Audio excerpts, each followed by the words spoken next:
नमस्कार व्यूअर्स, मैं हूं अमीश देवगन और आप देख रहे हैं देश का सबसे बड़ा कार्यक्रम आर पार। आतंकी मुल्क नाम आप समझ ही गए होंगे। पाकिस्तान के आर्मी चीफ कुछ दिन पहले कश्मीर को अपने लिए गर्दन की नस बता रहे थे, लेकिन हालात अब ऐसे बन रहे हैं कि खुद पाकिस्तान की नस दबती हुई दिख रही है।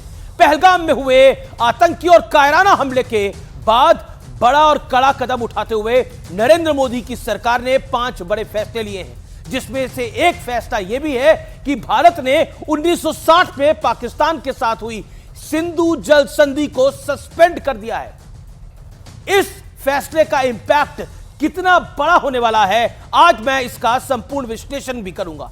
लेकिन आज सार्वजनिक मंच से पहलगाम आतंकी हमले पर पहला बयान देते हुए प्रधानमंत्री मोदी ने कहा कि आतंकियों की बची खुची जमीन को भी मिट्टी में मिलाने का वक्त आ गया है और हम ये हमला करने वालों को ऐसी सजा देंगे जिसकी उन्होंने कल्पना भी नहीं की होगी। इस बीच पहलगाम आतंकी हमले के बाद चौतरफा एक्शन जारी है।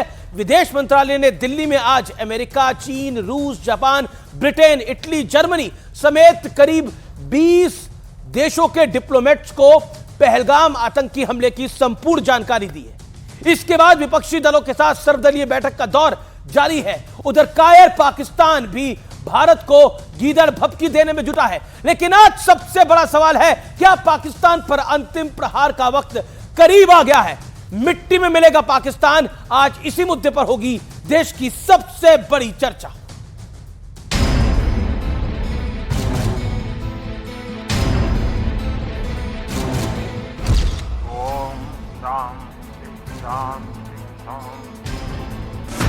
इस शांति पाठ के साथ ही भारत के बदले वाली क्रांति की शुरुआत हो चुकी है। जिन्होंने ये हमला किया है, उन आतंकियों को और इस हमले की साजिश रचने वालों को उनकी कल्पना से भी बड़ी सजा मिलेगी। अब आतंकियों की बची खुची जमीन को भी मिट्टी में मिलाने का समय आ गया है। पीएम मोदी की इस हुंकार से पहले ही आतंकी मुल्क पाकिस्तान पर 5 प्रहार के साथ बदले की पहली किश्त पूरी हो गई। पहली चोट आतंकवाद का समर्थन रोकने तक 1960 की सिंधु जल संधि स्थगित। दूसरी चोट अटारी वाघा चेक पोस्ट को तुरंत प्रभाव से बंद कर दिया गया।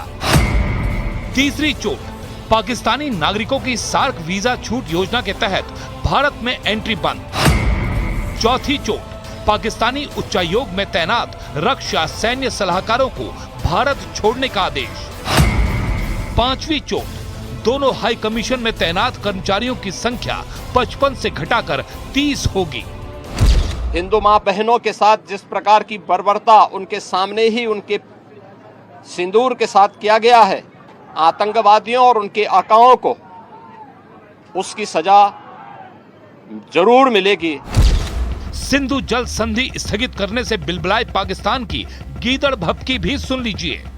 पाकिस्तान कोई 1971 का ये पाकिस्तान नहीं है जिसमें आप साजिशें करके पाकिस्तान को नुकसान पहुंचाएंगे। पाकिस्तान का आप कुछ बिगाड़ नहीं सकते, आई कैन अश्योर यू। और आपकी इकोनॉमी का बुरा हाल हो जाएगा, आप ये भी याद रखिए। इस बीच एक और बहुत बड़ा घटनाक्रम हुआ है। पाकिस्तान के खिलाफ आगे के एक्शन का ग्राउंड तैयार करते हुए भारत के विदेश मंत्रालय ने अमेरिका, चीन, रूस, जापान, ब्रिटेन समेत कई देशों के राजदूतों के साथ बैठक करके पहलगाम आतंकी हमले की पूरी जानकारी दी। इस बीच गृह मंत्री अमित शाह और विदेश मंत्री एस जयशंकर ने राष्ट्रपति द्रौपदी मुर्मू से मुलाकात की। तो सवाल है, क्या पाकिस्तान को पुख्ता सबक सिखाने की पूरी तैयारी हो चुकी है? आज इसी मुद्दे पर भारत और पाकिस्तान के पैनल के बीच होगी सबसे बड़ी बहस। मिट्टी में मिलेगा पाकिस्तान। मिट्टी में मिलेगा पाकिस्तान। और अब आर पार का विश्लेषण देख लेते हैं। पाकिस्तान के प्राण सुखाने वाले फैसलों का विश्लेषण। फैसला 1960 की सिंधु जल संधि स्थगित, इसका असर क्या होगा? पाकिस्तान की 80% सिंचाई सिंधु नदी पर निर्भर है, यह पहला असर है। दूसरा असर है कई हाइड्रो पावर प्रोजेक्ट पर इसका इंपैक्ट है, असर है बिजली उत्पादन 30 से 50% घटेगा। ये नंबर देखिए, 30 से 50%। आइए तीसरा असर क्या है? पाकिस्तान के पंजाब सिंध में पीने के पानी की किल्लत होगी, यानी दाना पानी को मोहताज होगा पाकिस्तान। 1960 की सिंधु जल संधि जो स्थगित एक फैसला है, उसके 3 बड़े असर बता रहा हूं मैं। बड़े देशों के राजदूतों को आतंकी हमले की संपूर्ण जानकारी दी गई। आतंकवाद के मुद्दे पर पूरी दुनिया में एक्सपोज होगा पाकिस्तान, ऑलरेडी है, अलग थलग है, इसलिए पाकिस्तान नंगा है हम कहें। अब बढ़ता हूं मैं आगे। पाकिस्तान से कारोबार पर रोक, और इस खबर के साथ ही पाकिस्तान के शेयर बाजार में 2% से ज्यादा की गिरावट हमें देखने को मिली है। पाकिस्तान की अर्थव्यवस्था वैसे बहुत कमजोर है, बड़ी लचर है, और अगर कोई वॉर जैसी सिचुएशन होती है तो पाकिस्तान निस्तेनाबूद हो जाएगा फाइनेंशियली। तो आइए बढ़ते हैं बड़े सवाल की तरफ। बड़ा सवाल, बड़ा प्रश्न यह है कि पाकिस्तान पर सबसे बड़े प्रहार का ब्लूप्रिंट तैयार हो रहा है। आज ये मूल बड़ा प्रश्न है। मेरे साथ बात करने के लिए आज इंडिया से पैनलिस्ट हैं और पाकिस्तान से भी पैनलिस्ट हैं। मेरे साथ RSN सिंह हैं, रक्षा विशेषज्ञ हैं जाने माने। मेरे साथ रिजवान अहमद हैं, उनका अभिनंदन है। मेरे साथ इस चर्चा में शहजाद पूनावाला है, जो कि रूलिंग पार्टी है इंडिया की, भारतीय जनता पार्टी, उसके प्रवक्ता हैं। मेरे साथ आरजू काजमी है, पाकिस्तानी पत्रकार है। कमर चीमा, रक्षा विशेषज्ञ पाकिस्तान से, और नेता PTI के अब्दुल समद याकूब हैं, वो भी हमारे कार्यक्रम में शामिल हो रहे हैं।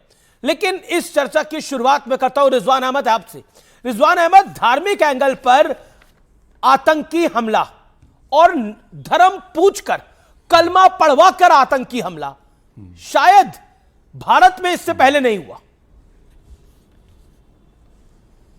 जी शुक्रिया, जय हिंद, वंदे मातरम। और सब कॉन्टिनेंट में भी नहीं हुआ। पहले तो जी हाँ, सबसे पहले तो जो वो बात है, तेरा मेरा रिश्ता क्या, ला इलाहा इल्लल्लाह, तो देखिए मैं भी ला इलाहा इल्लल्लाह पढ़ता हूं, और जो मारने आए थे वो भी इसी रिश्ते के थे, तो मेरे रिश्तेदार थे वो।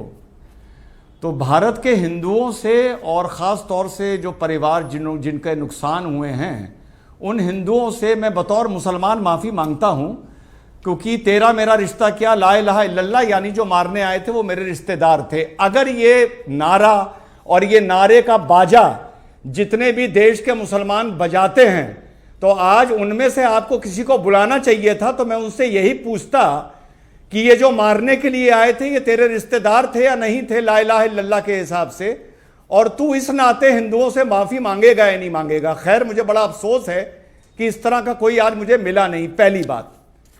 दूसरी बात, जो एक कश्मीरी मुस्लिम आदमी इसमें शहीद हुआ है, Syed Adil Hussain, if I am right, जिसके लिए यह कहा जा रहा है कि वो वहां पे रुका रहा, कहा जा रहा है कि उसने बंदूक छीनने की कोशिश की। तो अगर मैं मान लूं कि उसने बंदूक छीनने की कोशिश की, तो वो इस वजह से मारा गया क्योंकि उसने बंदूक छीनने की कोशिश की। अगर सैयद आदिल हुसैन बंदूक ना छीनता तो वो ना मारा जाता, क्योंकि वो मुसलमान था। तो मरा वो भी और मरे बाकी 25 हिंदू भी, लेकिन मारने की वजह दोनों को अलग थी। जो 25 मारे गए वो इस वजह से मारे गए क्योंकि वो काफिर थे, लेकिन जो आदिल हुसैन, जिसको फिलहाल थोड़ा सा हीरो बनाया जा रहा है, वो जो मारा गया वो इस वजह से मारा गया क्योंकि वो राइफल छीन रहा था। यह है इस कत्लेआम की हकीकत। और जो मारने आए थे वो इस्लामिक टेरर से प्रेरित थे। कमर चीमा, ये जो मुनीर है, मेरी जानकारी के मुताबिक ये जिसे कहते हैं, ये एक तरह से वहां के जो मदरसे होते हैं वहां का पढ़ा हुआ है, और इनके जो वालिद थे शायद वो भी वहां पे पढ़ाते ही थे। तो इसकी जो शिक्षा दीक्षा है जिसे कहते हैं, वो हुई इसी कैटेगरी के अंदर है। इसीलिए ये जो मुनीर है ये आतंकवादी की तरह बात करता है। कमर चीमा, आप एक इंतहाई बदतमीज सहाफी हैं जिनको ये तमीज नहीं है कि किसी मुल्क के आर्मी चीफ के बारे में। नहीं, यही बोलूंगा मैं मुनीर को। आतंकी मुनीर, इसलिए बदतमीजी लगे, तमीज लगे, आपको लगे बेहुदगी है, समझिए वही है। मुनीर एक आतंकी है, मुनीर एक आतंकी है, जो आतंक की भाषा बोली उसने। जर्नलिज्म, ये जर्नलिज्म की Yes, this is my journalism. This is my journalism. I stand for my nation. मैं अपने देश के लिए खड़ा हूंगा। मेरे देश के 25-27 लोगों की मिनिमम हत्या की गई है। My blood boils for them. Respect करते हैं, मुझे पता है किसी मुल्क के आर्मी चीफ की रिस्पेक्ट करते हैं। आप इतने बदतमीज हैं कि आप पाकिस्तान के आर्मी चीफ, आपकी हिम्मत कैसे होती है? ठीक है, आप आरएसएस की या बीजेपी की मीडिया टीम का हिस्सा हैं, पर इसका क्या मतलब है? आप बीजेपी की टीम का हिस्सा हैं, सीएनएन पे बैठ के आप सारा टाइम जब इस तरह की बातें करेंगे तो सारा टाइम आप बीजेपी आरएसएस के वोटर को खुश करेंगे। अरे एक तो भाई ये आप 140 करोड़ लोगों का हिस्सा हूं, भारत का हिस्सा हूं। मुनीर जो कहता है अपनी फौज को कि हिंदुओं, जो कहता है आप, अच्छा कौन सा जर्नल है जो धर्म के नाम पर अपनी सेना को एकजुट करने का प्रयास करता है? दूसरा जर्नल बताओ, कोई है? अच्छा, क्या करते थे मुनीर के अब्बा? मुनीर का अब्बा क्या करता था बताओ आप, या मैं बताऊं? मुनीर का अब्बा क्या था बताओ? कमर चीमा, मुनीर का अब्बा क्या था? मुनीर का अब्बा डब्बा क्या था? मुनीर का अब्बा क्या करता था? बोलो सबके सामने, आज पूरी दुनिया तुम्हें सुन रही है। मुनीर का अब्बा क्या करता था और मुनीर वहां क्या करता था? नहीं है कि आप लोग किसी आर्मी चीफ के बारे में कैसे बात करनी है। मैं वजीर आजम नरेंद्र मोदी और आपकी डिग्निटीज के बारे में कभी बदतमीजी नहीं करूंगा, बिकॉज मैं एक तमीजदार शख्स हूं। मैं आपकी तरह बदतमीज नहीं हूं कि किसी मुल्क के बारे, लीडर के बारे में। एक सेकंड कमर चीमा साहब 10 second Shehzad Poonawalla, then RSN. Qamar Cheema साहब, थोड़े बेसिक क्वेश्चन मैं आपसे पूछना चाहता हूँ। बेसिक क्वेश्चन सुन लीजिए सर, मेरी बात हो जाने दीजिए, फिर आप जवाब दीजिए, पूरा जवाब दीजिए। कमर चीमा सुनना पड़ेगा, सुन लीजिए। कमर चीमा साहब, अमीश के सुनिए ना भाई साहब, सुनिए। कमर चीमा प्लीज सुनिए। कमर चीमा, मेरा सवाल है आपसे, सुनिए। ये इमरान खान आपके जो प्राइम मिनिस्टर है, उनका ऑफिशियल बयान था कि पाकिस्तानी सेना, जिसमें मुनीर भी थे, जिसमें बाकी लोग भी थे, उन्होंने बलोचिस्तान के लोगों पे बॉम्ब गिराया। तो क्या बने वो?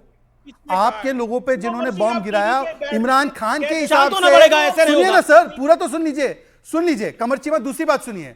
अब मुनीर साहब ने जो थियरी दी है कि Hindus and Muslims are different, Muslims are very different, हमारा रिश्ता ला इलाहा इल्लल्लाह का है, तो ये ला इलाहा इल्लल्लाह बांग्लादेश के बनने के टाइम पे कहां चला गया? ये क्यों बांग्लादेश अलग हो गया? क्यों बलोचिस्तान आजादी मांग रहा है आपसे? ये ला इलाहा इल्लल्लाह कहां चला गया? और आखिरी बात सर, 10 सेकंड बहुत इंपॉर्टेंट है, क्विज का क्वेश्चन है। मुनीर के अब्बा क्या करते थे? वो तो जवाब देंगे, वो सर्च करे जरा, क्या करते थे? पर 10 सेकंड मैं ये कह रहा हूं, सर्च तो करी जाए, करते क्या थे? और ये जनाब क्या करते थे वो भी पता लग जाएगा। प्लीज अमीश जी 10 सेकंड और। कमर चीमा से बहुत इंपॉर्टेंट क्वेश्चन है। अभी यहां पर पीटीआई के शायद वो स्पोक्सपर्सन समझ जी, पीटीआई के स्पोक्सपर्सन ने बताया कि ओसामा बिन लादेन शहीद रहमतुल्लाह है। मैं पूछना चाहता हूं आपसे, अगर वो शहीद है तो 9/11 सही था? अगर वो शहीद है इसलिए सरकार ने आपकी पनाह दी थी?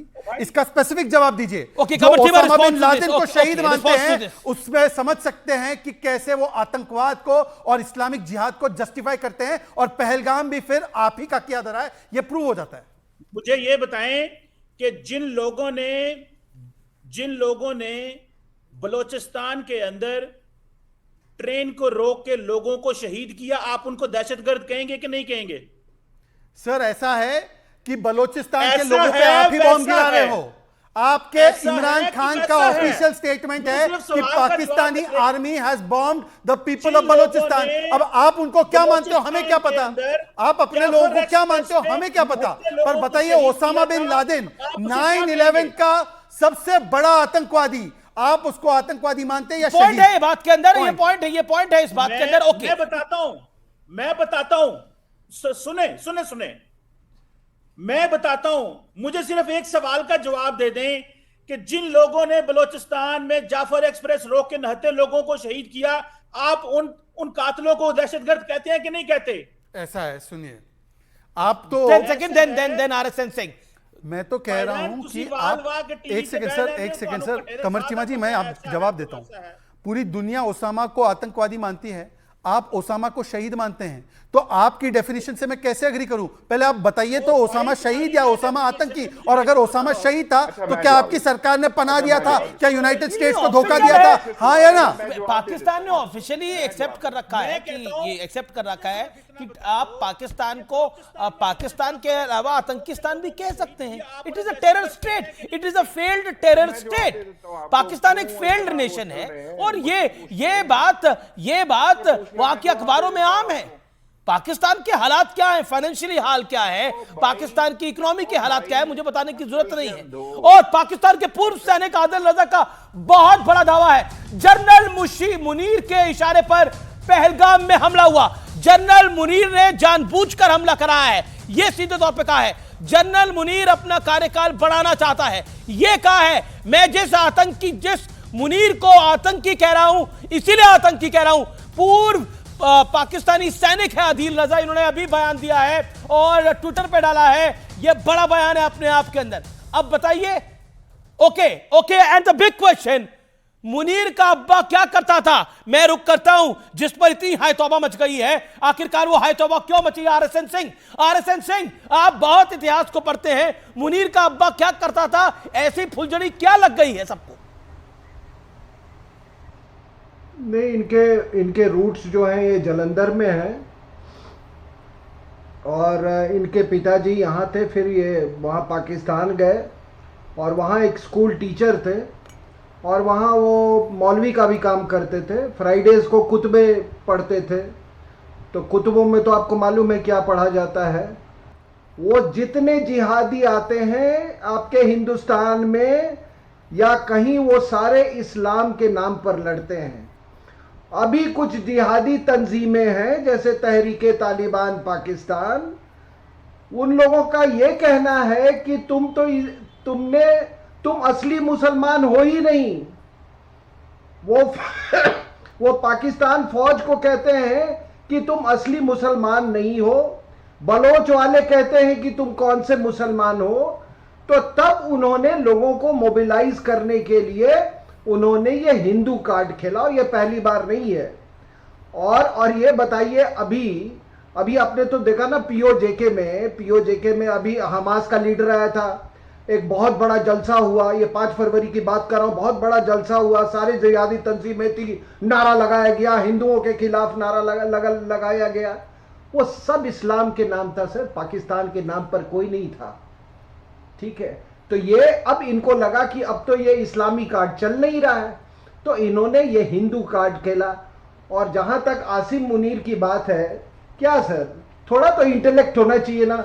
ये देखो, ये मैंने ये किताब लिखी है, the military factor in Pakistan. ये 1940 मैंने शुरू किया है जिन्ना के लाहौर स्पीच से, वर्ड बाय वर्ड, ठीक है ना। उसने कॉपी कर दिया और सुनने वाले भी ताली बजा रहे हैं। व्हाट इज ये इंटेलेक्ट है इस आदमी का। और इसने, आप हिंदुओं के खिलाफ आप बोल रहे मेरी तारीख अलग है, मेरी नस्लें अलग है, हमारा कैलेंडर अलग है, हमारा संस्कृति अलग है। तो ये बताइए कि जो पाकिस्तान में हिंदू है उनकी क्या संस्कृति है? ओके, जवाब जब ये भाषण दिया, उसके तुरंत बाद उसके बाद एक अटैक हुआ वहां पर हिंदू लीडर पे। बिल्कुल सही बात आप कह रहे हैं। अब्दुल समद याकूब, आरएसएन की बात का जवाब। और ओसामा को शहीद कह रहे हैं, तो अमेरिका पे जो टेरर अटैक था उसको भी आप जायज बता रहे हैं। देखें, पहली बात, तालिबान आपके नजदीक दहशतगर्द थे, हक्कानी आपके नजदीक दहशतगर्द थे। आपने कहा दहशतगर्द थे ना, आपने कहा टेररिस्ट थे। आज आप उनके पैरों में पड़े हुए, चरणों में पड़े हुए हैं। इंडिया तालिबान के चरणों में पड़ा हुआ है। तो आप ही तो नारा लगाते थे कि हंस के लिया है पाकिस्तान, लड़के लेंगे हिंदुस्तान। तो ये कौन सा आप सैक्रिफाइसेस की बात कर रहे हैं? जहां रहा तालिबान की बात, वहां पर हम ह्यूमैनिटेरियन रिलीफ हम पहुंचाते हैं। आपके पास तो खाने को खाना नहीं है, तो वो हमारी तरफ देखते हैं, तो हम उनके लिए हम ये करते हैं। लेकिन आपको तो हमने पानी दिया, आपको पानी पिलाया, और अब हमारा पानी पी पी के हमारे खिलाफ आपने जिहाद किया। और सर, आप जो कह रहे हैं कि आपका चीफ बहुत प्रोफेशनल है, अगर वो प्रोफेशनल होता तो इस कॉन्टिजेंसी के लिए भी वो केटर करता। Abdul Samad, you made your point. Abdul Samad, 40 seconds, then Rizwan and then Shehzad. Okay. Samad. Nelson Mandela आपके लिए टेररिस्ट था? UN designated terrorist. You have declared Nelson Mandela terrorist for 27 years. एक सेकंड, आप टेररिस्ट कहते थे उसको। इंटरवीन करना चाहता हूं। सबसे बड़ा हीरो कौन है? समझ साहब, एक सेकंड समझ साहब, आपने अभी कहा कि यूएन ने नेल्सन मंडेला साहब को टेररिस्ट घोषित किया था। आप मुझे वो यूनाइटेड नेशंस का डॉक्यूमेंट या डेजिग्नेशन का ऑर्डर या जो उनका रेजोल्यूशन है वो बता दो। यूनाइटेड नेशंस का बोल रहा हूं, आपने यूएन बोला है, कोट अनकोट अभी यूएन बोला है। दूसरी बात, आप मतलब नेल्सन मंडेला की तुलना ओसामा बिन लादेन से कर रहे हैं। साउथ अफ्रीका के लोग देखे कि पाकिस्तान के लोग और पाकिस्तान के पॉलिटिकल जो एजेंट्स है वो नेल्सन मंडेला की तुलना ओसामा बिन लादेन से कर रहे हैं। कह रहे हैं कि ओसामा बिन लादेन भी शहीद है और ओसामा बिन लादेन को भी टेररिस्ट घोषित कर दिया गया था। और यूनाइटेड नेशंस, आप बता दीजिए कौन से यूनाइटेड नेशंस के रेजोल्यूशन से घोषित हुआ था? बता दीजिए, यूनाइटेड नेशंस का रेजोल्यूशन बताइए। कोर्ट कीजिए। बड़ा अलर्ट है, बड़ा अलर्ट है। सियालकोट रावलपिंडी में पाकिस्तान ने अलर्ट जारी कर दिया है। सूत्रों के हवाले से बड़ी खबर है, सैनिकों को बंकर में रहने के लिए बोला है। ये बड़ी खबर है इस समय की। क्या लगता है आपको रिजवान अहमद, क्या धार्मिक उन्माद फैलाने का भी एक इरादा था, जो कि साफ तौर पर दिखाई देता है? कलमा पढ़वाया गया, पेंट उतरवाई गई और उसके बाद गोली मारी गई। जी, इससे साफ, और इससे जो एक बात सुनते थे ना कि क्या हम इस टेरर को इस्लामिक टेरर बोल सकते हैं, यह हमेशा एक सवाल पूछा जाता था, एक क्वेश्चन मार्क लगाया जाता था। तो जो ये सवाल पूछते थे, आज उनसे हम सवाल पूछते हैं कि ये जो हमारे पहलगाम में हुआ है, ये अगर इस्लामिक टेरर नहीं है तो फिर इस्लामिक टेरर इसके अलावा क्या है? और जो आप कहते हैं पूरी दुनिया में इस्लामोफोबिया है, वो इस्लामोफोबिया इस वजह से है जो पहलगाम में हुआ है। अभी अमित जी थोड़ी देर के लिए चीमा साहब ऑफ द एयर हो गए थे। उन्होंने एक सवाल पूछा था, उसका जवाब दे दूं। इन्होंने कहा था कि आप बलूचिस को टेररिस्ट मानते हैं? तो चीमा भाई, बड़ी जिम्मेदारी से बता रहा हूं, एक होता है टेररिस्ट, एक होता है टेरर की विचारधारा। हम पाकिस्तान, मैं बता रहा हूं यहां पर, मैं पाकिस्तान की आर्मी को भी टेररिस्ट मानता हूं, ISI को भी टेररिस्ट मानता हूं, बलूच को भी टेररिस्ट मानता हूं, तुमको भी टेररिस्ट मानता हूं, और जो दूसरे गेस्ट बैठे हैं उनको भी टेररिस्ट मानता हूं। सिवाय पाकिस्तान के गैर मुसलमानों के मैं सबको टेररिस्ट ही मानता हूं। तुम लोग की विचारधारा सबकी एक है। देखिए, ऐसा है कि अभी समद साहब ने ये नहीं बताया अभी तक कि नेल्सन मंडेला को कब यूनाइटेड नेशंस ने घोषित किया था। मैं दूसरा सवाल पूछ लेता हूं उनसे और कमर चीमा से। आपके यहाँ पे जो पूर्व सैनिक है वो झूठ तो नहीं बोलेगा? आपके पूर्व सैनिक है मिस्टर राजा, जो कहते हैं कि आदिल राजा ने कहा है कि मुनीर ने ही ऑर्डर किया है जो अटैक हुआ है पहलगाम में। अब मुझे बताइए कि क्या वो झूठे हैं?